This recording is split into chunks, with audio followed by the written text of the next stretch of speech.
Պարոն Ապետյան, դուք նշեցիք Իսրայելի մասին, որը որ չէր ստորագրել այդ համաձայնագիրը, շատերի գնահատմամբ Իսրայելը ունի մինչև 90 մարտագլխիկ միջուկային զենքի, եւ այստեղ հարց է առաջանում, Իսրայելը նույնպես փոքր պետություն, նույնիսկ Հայաստանից փոքր, հա, եթե չհաշվենք իր կողմից օկուպացված տարածքները, ինչպես կարող է այդ տարածքով փոքր պետությունը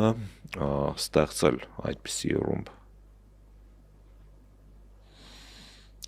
Իսրայելին ժամանակին թույլ տրվեց ստեղծել, օրինակ ասենք եւս մի պետություն ունեցել է միջուկային մի քանի մարտագլխիկով ռումբեր, բայց որը հետո այդ ռումբերը խլվել են։ Խոսքս օրինակ Հարավաֆրիկյան Հանրապետության մասին է։ Դա միջուկային տերություն է եղել։ Հետո այդպես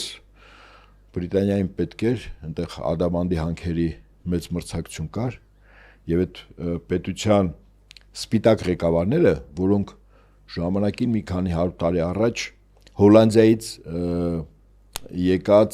վերաբնակիչներն էին, որոնց բուրեր էին ասում, իրենք կարողացել էին իսկապես Հարավաֆրիկյան Հանրապետություն դարձնել միջուկային տերություն։ Մի քանի ռումբ իրենք ունեին, բայց ուղղակի Բրիտանիան այնպես արեց, որ այլևս այդ երկիրը չդարձավ գործնականում միջուկային տերություն, ունենալով այդ ռումբերը, հետո դա հարցերը լուծվեց,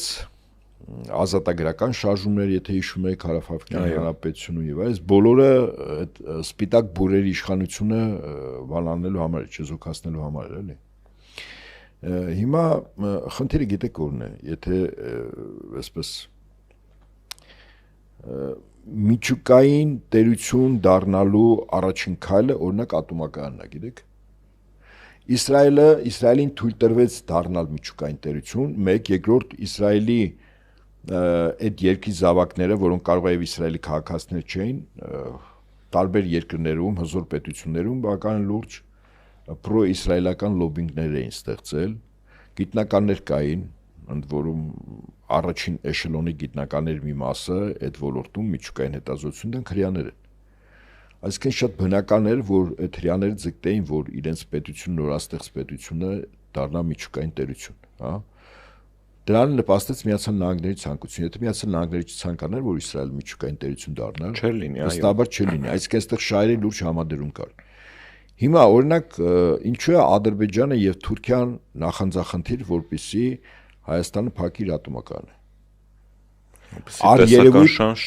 Երևույթ դա ատոմակայանը մեր հոսանքի սպառման կարիքների անհրաժեշտության 1/3-ն է տալիս։ 1/3-ը Երևանի ջեկնա տալիս, 1/3-ը հեկեր եւ երկու օր առաջ Ալևը եւս կեցված դրսևորեց կոնկրետ ատոմակայանի պահով մի քանի կարևոր մեզ համար շեշտադրումով մտքեր ու գնահատականներ տվեց, վերարծացեց, այսինքն դա նոր բաներ չէր, բայց ատոմակայանի պահով ինչու է անընդհատ գիտեք իրենք հիմնավորում են, որ Հայաստանն ու Ադրբեջանը էներգետիկ մի համակարգի մեջ պետք է ներառվի եւ դրա համար ընդհանրապես ատոմակայանը ոչինչ պետք չի, բայց ակնհայտ է, որ ատոմակայանը Հայաստանի Հանրապետությանը, եթե ոչ այսօր, վաղը միսօր միշտ էլ հնարավորություն կտա հետազոտությունների այն մակարդակի մեջ դու մտնես, որով հայտ ներկայացնես ինչ որ ժամանակ հետո նաև դառնալ միջուկային տերություն, որտեվ ուրան ունես փաստորեն, եթե ցենտրիֆուգներ ձեռք ես բերում, որ այդ խաղաղ ուրանը ինքը հարստացվի, այդ հարստացված ուրանը հենց ինքը միջուկային ռումբի նյութն է անհրաժեշտ։ Եթե ունես հրթիռների արտադրություն, ոնց որ Իրանը, օրինակ Իրանը ինչ ունի։ Իրանը հրթիռների արտադրություն ունի, ընդորում մեծ հեռահարության հրթիռների, ցենտրիֆուգներ ունի, որտեղ Միացյալ Նահանգները ամեն ինչ արեց, որ այդ ցենտրիֆուգներին հարվածի չեղավ, 80 մետր եւ ավելի խորության վրա են գտնում, ցենտրիֆուգները իրենք ուրանը հարստացնում են, մինչեւ 95% եթե հարստացնում ես, ինքը պլուտոնիում, այսինքն ռազմական ուրան է դառնում, որը արդեն տեխնոլոգիաները թույլ տալիս են, քանի որ դու հարստացման գործընթաց ունես, թույլ տալիս են, որպեսզի ինքը արդեն հրթիռների վրա որպես միջուկային մարտագլխիկ տեղադրվի։ Հիմա այդպիսի երկիր սկզբունքորեն առաջին քայլը այն երկրներն են, ովքեր ատոմականներ ունեն։ Օրինակ Թուրքիայում 4 էներգաբլոկով թե 6 Ռուսաստանը իր գումարներով ատոմակայան է կառուցում։ Դա լրջագույն համագործակցությունը Թուրքիայի եւ Ռուսաստանի միջև։ Բայց այստեղ կա այլ ենթատեքստ, գիտեք որն է։ Դա միշտ մեր ընդդիմախոսները որպես դրոշ են բռնում, ասում են, տեսեք, ռուս-թուրքական ինչպիսի համագործակցություն, չէ, էներգետիկ ոլորտում։ Այո, Թուրքիան խնդիր ունի էներգիայի հետ կապված։ Բայց պատկերացրեք այդ 6 բլոկը ատոմականի, եթե տեխնիկական պատճառով վթարի է ենթարկվում, 6-ն էլ։ Դուք պատկերացնում եք Թուրքիա պետությունից ինչ կմնա։ Օրինակ տեսական օրինակ եմ ասում։ Չեռնոբիլը մենք գիտենք, չէ՞, միջև անմարդաբնակ։ Այո։ Այսինքն ինչի համար եմ ասում, որ սա միջուկային զենքն ու ատոմականը երկսայրի սուր է։ Այսինքն մի կողմից քո պաշտպանվածությունն է ապահովում, եթե դու միջուկային զենք ունես։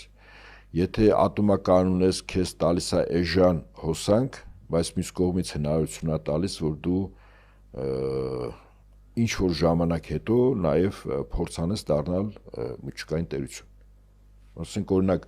Հայաստանը ուրանի երկիր է, իդեպ ասեմ ձեզ։ Այդ մեր ոսկուհանքերի մեծ մասը նաև գեղամա սարերում, այդ Քելբաջարով, Արցախով են, նրանք մեծամասամբ Զանգեզուրում կա հսկայական ոսկու եւ ուրանի հանքեր։ Հիմա այսինքն մենք ընդերք ունենք, ուրանը ընդ որում բավականաչափ շատ է Հայաստանում։ Ուրանը երկիր մոլորակի ես չգիտեմ 50, 100, 150 տարի հետո, եթե մոլորակը մնում է, ապա հոսանքի արտադրության նյութ է դառնում, փոխարինող գազին, նավթին, որոնց պաշարները սպառվում են։ Այսինքն ուրան ունես, ատոմական ունես, մասնագետներ ունես, սպասարկումը կա, մնում է ունենաս օրինակ ցենտրիֆուգներ, որովհետեւ դու այդ ուրանը հարստացնես։ Խաղաղ ուրանը, այո, դարձնես ռազմական ուրան։ Եվ եթե հրթիռների արտադրություն ունես, այդ տեխնոլոգիան արդեն քեզ թույլ տա, որ դու դառնաս միջուկային տերություն։ Այսինքն Հայաստանում ինչ որ ժամանակ, ինչ որ պահից հետո, եթե աշխարհակահական ինչ որ իրողություններ լինեն եւ Հայաստանի իշխանությունները նման խնդիր ունեն, զուտ տեսականություն եմ ասում։ Մենք դրա պոտենցիալը ունենք, բարձր եմ ասում, չէ՞, եւ իհարկե դա ոչ ցանկալի է ոչ Ադրբեջանին, ոչ Թուրքիային, որտեղ նրանք Հայաստանի հետ կապված իրենք լրիվ այլ ծրագրեր ունեն, հա, որի մեջ չի մտնում, որ Հայաստանը կարող է դառնալ միջուկային տերություն։ Իդեպ ասեմ ձեզ, Հայաստանը կեղտոտրում կարող է ստեղծել, իդեպ ասեմ ձեզ, որտեղ այդ թափոնները մի ժամանակ, որ խորհրդային տարիներին, որ մենք ունենք, հա, այդ թափոնները գիտեք ինչպես էին դուրս բերվում։ Ադրբեջանով, երկաթգծով։ Եվ այն երկաթգծով, որի վրա ծանր վագոններ կարող են նստել։ Օրինակ մենք Ռուսաստան երկաթգիծ ունենք, չէ՞ աշխատող։ Ահա։ Բայց այդ ռեսերը ինքը իր վրա այդ ծանր վագոնները թույլ չի տալիս։ Ծանր վագոններ, որով այդ հարստացված այդ թափոնները ուրանի որտի դուրս բերվեն, դուրս էր բերվում, ասենք մեզ մոտ գալիս էր դեպի Իջևան, Ղազախ, հա, մտնում էր Ադրբեջանով դեպի Ռուսաստան, այդպես էր տարում։ Հետո 89-90 թվականներին, երբ սկսեց Ղարաբաղյան շարժումը, այդ ճանապարհները փակվեցին։ Եվ առ այսօր մենք այդ հարստացված ուրանը մեր մոտ ինչ որ ասում հարստացված թափոնը պահում ենք։ Ընդորում պահում ենք միտեղ, որը իր մեջ նաև վտանգներ է, հա, ներառում այդ գերեզմանոցում, որտեղ որ պահում ենք, այդ Հարարատյան դաշտավայրի ստորգետնյա հոսող ջրեր կան եւ ինչքանով ինչ որ ժամանակ եւ այլն, այսինքն դա մեզ համար նաեւ գլխացավանքել է։ Թեև եթե դու տեխնոլոգիաներ ունենաս, ասենք իդեպ Ռուսաստանը, Չինաստանը հիմա այդ թափոնները վերամշակում են, իդեպ ասեմ ձեզ, բայց մենք ուղղակի չունենք այդ տեխնոլոգիաները, ասենք ռուսները կարող են տանել այդ թափոնները օգտագործել, էլի։ Հետաբար Հայաստանը այս կամ այն չափով առնչվում է այդ ոլորտին, որոշակի առումով եւ ատոմական եւ մասնագետներ եւ սպասարկում եւ ուրան ինչ որ բաներ էլեմենտներ ունենք, էլի, եթե ամբողջապես